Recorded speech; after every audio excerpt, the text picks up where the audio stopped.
പിന്നെ അടുത്തൊരു ഇമ്പോർട്ടൻ്റ് ആയിട്ടുള്ള കാര്യമാണ് എന്താണ് ഇൻവെർട്ടിബിളും ബൈജക്റ്റീവും തമ്മിലുള്ള ഒരു ചെറിയ റിലേഷൻ. ഓക്കെ, എന്താണ് നോക്കാം, നോക്കിക്കോ.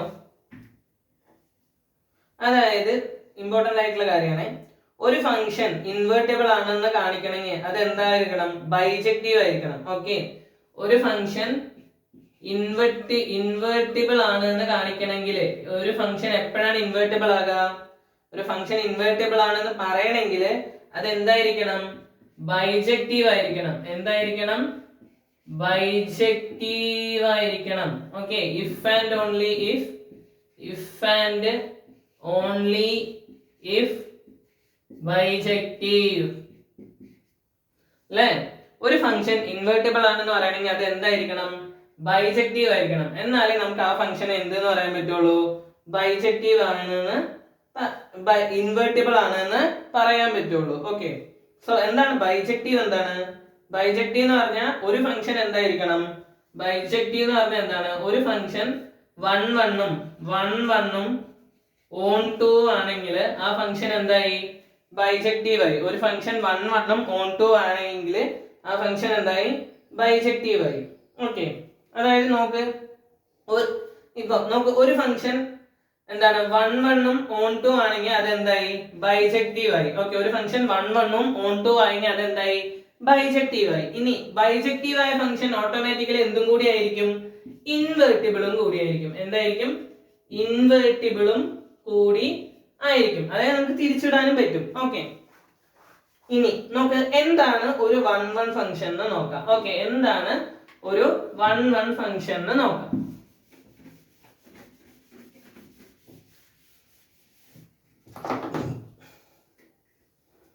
നോക്കിക്കോ, 1 1 കേട്ടാ, 1 1 ഫംഗ്ഷൻ എന്താണ് 1 1 ഫംഗ്ഷൻ നോക്ക്. ഒരു ആദ്യം ഒരു എക്സാമ്പിൾ കൺസിഡർ ചെയ്യാം. നോക്ക്, a equal to 1 2 3. Okay, a equal to 1 2 3. പിന്നെ b ഈക്വൽ ടു എന്തുണ്ട്, b equal to a b c എന്ന് പറഞ്ഞിട്ടൊരു സെറ്റ് ഉണ്ട്. ഓക്കെ, ഇവിടെ എന്താണ് നമ്മുടെ ഫംഗ്ഷൻ 1 1 ആണെന്ന് കാണിക്കണമെങ്കിൽ എന്ത് ചെയ്യണം, നോക്ക്, എയിലെ എല്ലാ ആൾക്കാർക്കും ഒരു റിസൾട്ട് വേണം. എന്ത് റിസൾട്ട് വേണം, ബി എന്ന് പറയുന്ന ഒരു റിസൾട്ട് വേണം. Okay, x1 equal to x2. അതായത് എയിലെ എല്ലാ സാധനങ്ങൾക്കും ബിയിലെ സാധനങ്ങളായിട്ട് ഒരു റിലേഷൻ ഉണ്ടായിരിക്കണം. Okay, x1 equal to x1 ആയിരിക്കണം, not x1 equal to x1 ആവാൻ പറ്റില്ല. ഓക്കെ, അതുപോലെ x2 ഈക്വൽ ടു x1 ഇങ്ങനെ ആവാൻ പറ്റില്ല. നമുക്ക് എന്തെന്നെ കിട്ടണം, x1 ഈക്വൽ ടു x2 തന്നെ കിട്ടണം. ഓക്കെ, ഒരു റിലേഷനെ പാടുള്ളൂ. അതാണ് എന്ത് ഈ പറയുന്ന 1 1 എന്ന് ഉദ്ദേശിക്കുന്നത്. രണ്ടിൽ കൂടുതൽ റിലേഷനോ രണ്ട് റിലേഷനോ ഒന്നിൽ കൂടുതൽ റിലേഷൻ വന്നാൽ എന്താണ്, അത് 1 1 അല്ലാണ്ടാവും.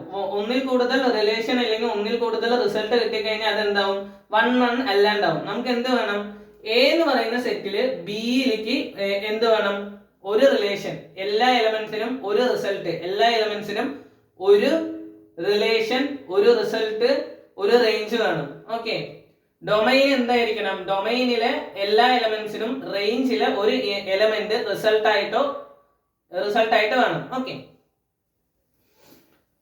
സപ്പോസ് എങ്ങനെയാണ് അതിന്റെ മാപ്പിംഗ് വരിക നമുക്ക് നോക്കാം. ഇപ്പൊ ഇത് ഒന്നാണ് നോക്കി, എന്ത് ചെയ്യും, 1 a അല്ലെ, ഒന്നിന്റെ റിലേഷൻ a, 2ന്റെ റിലേഷൻ എന്തായിട്ട് വരും, 2ന്റെ റിലേഷൻ b, 3ന്റെ റിലേഷൻ എന്താണ് c, ഇങ്ങനെ വരും. ഓക്കെ, ഇവിടെ ഡിഫറെന്റ് ഇൻപുട്സ് ഡിഫറെന്റ് ഔട്ട്പുട്ട്സ് ആണ് തരുന്നത്. എന്താണ് different input, 1 2 3 a b c. നോക്ക്, ഡിഫറെന്റ് ആയിട്ടുള്ള ഇൻപുട്സ് നമുക്ക് എന്ത് തരുന്നുണ്ട്, ഡിഫറെന്റ് ആയിട്ടുള്ള ഔട്ട്പുട്ട്സ് തരുന്നുണ്ട്. ഓക്കെ, ഇതാണ് ഇവിടെ ഉള്ളത്. ഓക്കെ, അതുപോലെ എന്താണ് ഒരു നോക്കിക്കോ, ഒരേ രണ്ട് ഇൻപുട്സിന് എന്ത് പാടില്ല, ഒരേ ഔട്ട്പുട്ട് പാടില്ല. അതായത് 1നും 2നും എന്തിനാ ഔട്ട്പുട്ട് ആയിട്ട് വരാൻ പറ്റില്ല, a എന്ന ഔട്ട്പുട്ട് ആയിട്ട് വരാൻ പറ്റില്ല. ഇങ്ങനെ വന്നാൽ അത് എന്താവും, നോട്ട് ആവും. പക്ഷെ നോട്ട് അല്ല, 1 1 അല്ലാണ്ടാവും. ഓക്കെ, അത് എന്തല്ല, 1 1 അല്ല. ഓക്കെ, ഇത് എന്തല്ല, നോട്ട് 1 1, ഇത് എന്തല്ലാണ്ടാവും, 1 1 അല്ലാണ്ടാവും. ഓക്കെ, അപ്പൊ എന്താണ്, അങ്ങനെ ഒരു ഫംഗ്ഷന് ഒരു റിലേഷൻ മാത്രമാണ് ഉള്ളത്. ഓക്കെ, ഒരു എലമെന്റിന് ഒരു റിലേഷൻ മാത്രമാണ് ഉള്ളതെങ്കിൽ അത് എന്തായി, 1 1 ആയി. ഓക്കെ, ഇനി നമുക്ക് അതിനെ എങ്ങനെയാണ് കണ്ടുപിടിക്കേണ്ടി വരിക എന്നറിയോ? ഇത് ബേസിക് ആണ്, അതായത് ജസ്റ്റ് തിയറി സംഭവങ്ങളാണ്. ഇതിന്റെ തിയറിയും കാര്യങ്ങളും ആണ് ജസ്റ്റ് ഇത് നമ്മൾ പറയുന്നത്. ഇതിന്റെ കണക്കുകൾ നമുക്ക് കുറച്ചും കൂടി കഴിഞ്ഞിട്ട് പഠിക്കാം. ഓക്കെ, നമുക്ക് എങ്ങനെ വരും?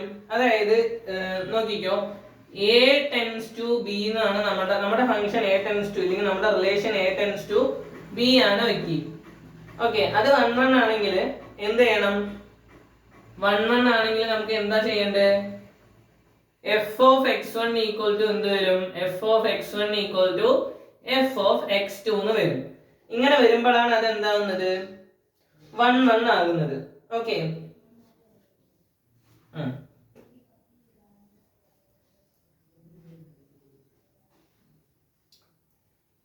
സംഭവം ഇത്രേ ഉള്ളൂ, സിമ്പിൾ ആണ്.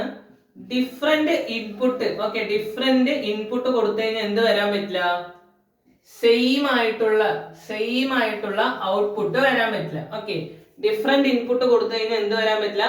സെയിം ആയിട്ടുള്ള ഔട്ട്പുട്ട് വരാൻ പറ്റില്ല. എന്ത് വരണം? ഡിഫറെന്റ് ഇൻപുട്ട് കൊടുത്തു കഴിഞ്ഞാൽ ഡിഫറെന്റ് ആയിട്ടുള്ള ഔട്ട്പുട്ട് തന്നെ വരണം. ഓക്കെ, ഡിഫറെന്റ് ഇൻപുട്ട് കൊടുത്തു കഴിഞ്ഞാൽ എന്ത് വരണം? ഡിഫറെന്റ് ആയിട്ടുള്ള ഔട്ട്പുട്ട് തന്നെ വരണം. ഇതാണ് എന്ത്? നമ്മുടെ 1 1. ഓക്കെ, ഇനി ഒരു എക്സാമ്പിൾ ചെയ്ത് നോക്കാം. ഓക്കെ, സോ നോക്ക് ഒരു എക്സാമ്പിൾ കേട്ടോ.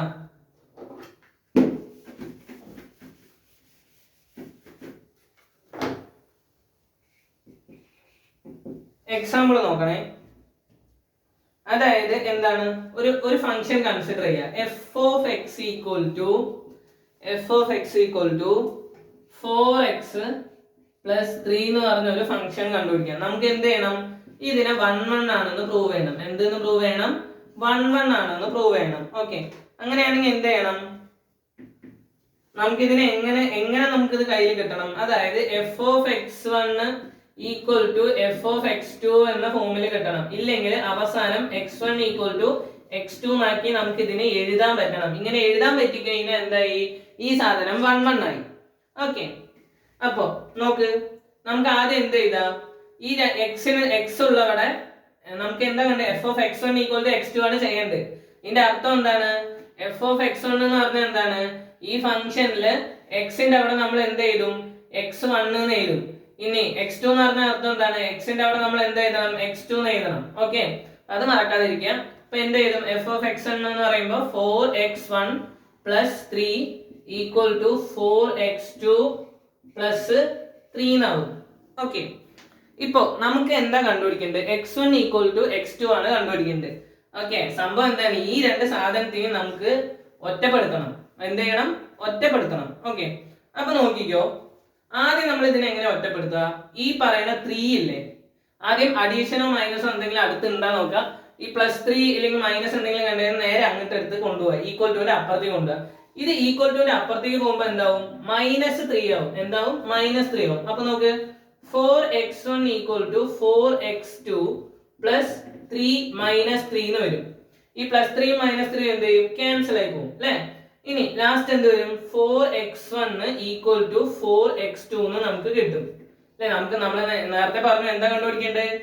x1 equal to x2 വരണം. അപ്പൊ എന്താ നമ്മുടെ മെയിൻ എയിം? ഈ സാധനങ്ങളെല്ലാം ഒറ്റയ്ക്കാക്കണം അല്ലെ?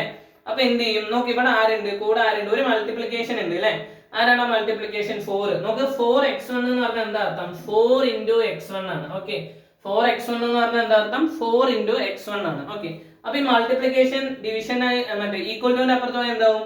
ഡിവിഷൻ ആവും. എങ്ങനെ ഡിവിഷൻ ആവും? ഇങ്ങനെയാവും. ഓക്കെ, ഇവിടെ ബൈ വന്നിട്ട് താഴെ ഇത് വരും. അപ്പൊ നോക്ക് എങ്ങനെയാവും നോക്കിക്കോ. x1 നെ ഇട്ടിട്ട് x1 equal to 4x2 by 4 എന്ന് വരും. എന്ത് വരും? 4x2 by 4 വരും. ഇങ്ങനെ നോക്ക്, 4x2 by 4 എന്ന് വരും. അപ്പൊ എന്താവും? ഈ 4 4 എന്താവും? ക്യാൻസൽ ആയി പോകും. 4 4 എന്തായി പോകും? ക്യാൻസൽ ആയി പോകും. അപ്പൊ നമുക്ക് എന്ത് കിട്ടും? ബാക്കി എന്തുണ്ട് അവിടെ? 4 4 ക്യാൻസൽ ആയ x2. അപ്പൊ നമുക്ക് ഇതിനെ എന്തായിട്ട് എഴുതാം? x1 equal to x2 എന്ന് എഴുതാം. ഹെൻസ് എന്തായി? ഹെൻസ് 1 1 ആണെന്ന് നമ്മൾ എന്ത് ചെയ്തു? പ്രൂവ് ചെയ്തു.